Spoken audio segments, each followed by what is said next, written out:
what's going on, my Cardano friends? It's your friend Jack here, and in today's video, we're going to be going over the delisting of Cardano on eToro, and also why I'm still more bullish even in the event of this news, and why it really does not matter that it got delisted on eToro. So yeah, Cardano is getting delisted on eToro at the end of 2021. Customers aren't going to be able to sell it anymore after this date, as far as I'm aware. There's some other compensations, and they won't be able to stake it anymore. And if they want to take it off the platform now, they're going to have to sell it to do so, because they can't export it to a different wallet, which really is not good for the customers on eToro. But overall for Cardano, I don't really think it matters one bit. I think it's so little. And I'm going to show you some numbers in a sec here on their volume versus the exchange of Bitstamp, which is a much larger platform, and show you why it's not a big deal. It's also kind of weird. You know, eToro is saying it's because of legal reasons and a lack of clarity is probably the reason for this, but Bitstamp's also listing in the same month. So it's kind of weird. The Cardano Foundation is going to be reaching out to them to better understand the reasons behind this decision. At least that is what Charles said. And then he also added this in. It has no meaningful impact on the liquidity of ADA. So the founder of Cardano himself says this, and I agree. Really don't think it matters too much. Here we have some numbers. This is basically the Cardano volume. This is just on the spot trading. We're going to add up the totals here in a sec, but just to show you down the list, if we search up Bitstamp, you see we have 3 results for 3 different pairs, and they're all, top 50 pretty much. If we go to eToro here, it offers their eToro X, which isn't the actual eToro, but you can see it's spot 63. So eToro, not that much volume, not really that much to worry about. The people on eToro are going to be affected, yes, but for the Cardano ecosystem in total, it's so little, it does not really matter. A lot of people are associating this with the dip of Cardano, yesterday or the past 3 days after they announced this, back down to 170 right now, but it doesn't really matter. Yeah, we did hit 160. Did I even know that until I watched this video? No, because I don't really look at the price too much, to be honest with you. But the totals are this, and this isn't actually billion, it's supposed to be million, but about 513 million in volume on Bitstamp as an exchange. And in comparison, eToro's totals are 67 million.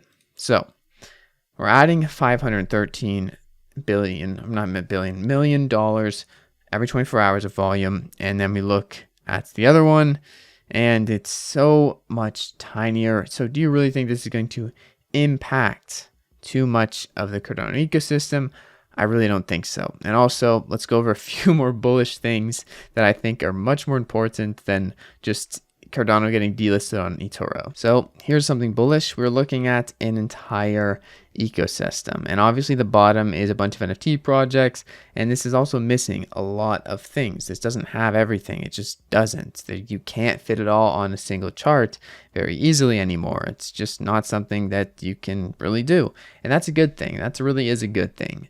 However, you have to keep in mind that we haven't really even progressed into the full smart contract era, where people can do all sorts of crazy things and have the proper tooling to do so without having to innovate it first. So we're still really early, and we're showing a lot of promise for what's to come next.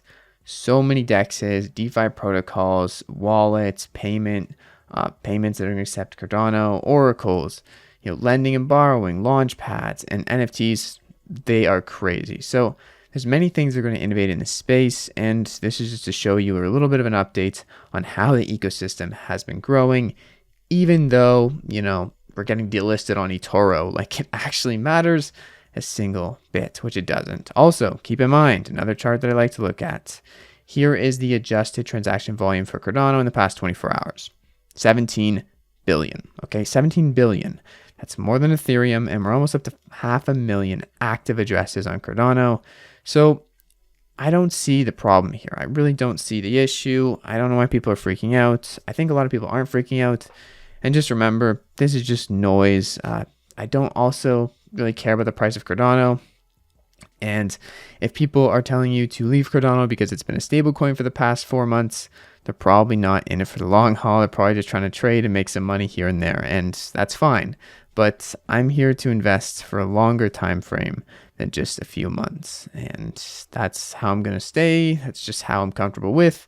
I know if I try to trade day to day, I will lose money, as will 99% of people. So be wary of just exiting and going back in and out of positions. Probably best to just hold for 99% of people. That's just what I do, all right? I'm not a financial advisor. I'm a guy in my mom's basement, but that's what I do. And as you can see here, pretty much on the same day the eToro listing happened, maybe hard to read here, but about 500,000 transactions in a single day, 495,000. So that was 2 days ago. This month, we went up over 3.5 million transactions, equating to 20 million transactions total on the Cardano network. And we're right before all of these images that I just showed you, all of these parts of the ecosystem actually get deployed. All the dApps, all of the protocols going to be building. Things are going to build off each other, open source dApps that allow for other possibilities. Interoperability between dApps, and all of this type of thing is going to create tons of liquidity, tons of more users, and users are the value of the network. So the more users we get, it's just going to exponentially get more and more valued as we go up the chain of dApp after dApp after dApp, and better experiences after better experiences after better experiences. This is all going to take a lot of time, but overall, the eToro listing is so little, I hardly even want to talk about it anymore. And I figured I'd make a video on it because a lot of people are talking about it, but it's so tiny, I would not worry about it. Anyways, hope you guys have a great freaking day. If you liked the video, please smash the like button. Also, if you want to stake your ADA and you're not an eToro, you can stake with the Jack Stake Pool, ticker symbol JACK. And yeah, have a great day. I'll see you guys in the next video. Peace out.